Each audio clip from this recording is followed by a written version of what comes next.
Hi guys, we're going to be making Irish soda bread.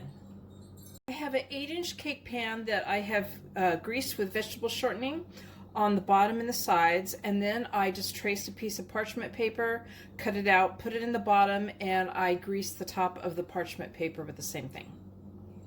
In a small bowl, I'm going to put 1 cup of buttermilk, 3/4 cup of sour cream, and 1 large egg. We're going to beat this together, and then we're going to set it to the side. To a larger bowl, I've added 4 cups of all-purpose flour, 1½ teaspoons of baking soda, 1 teaspoon of salt, 1/4 cup of granulated sugar, and we're going to whisk this together.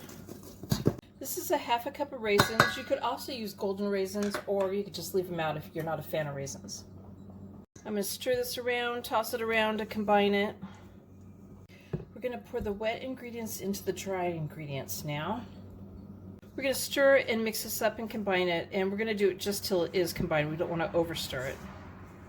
So I dumped the dough out on my counter and I kneaded it a few times. I sprayed my counter with a non-stick cooking spray, and then I kneaded it a few times and shaped it into a flat ball, whatever you want to call this. I'm going to make an X across the top, about a ½ inch deep, and my oven is preheated to 375 degrees.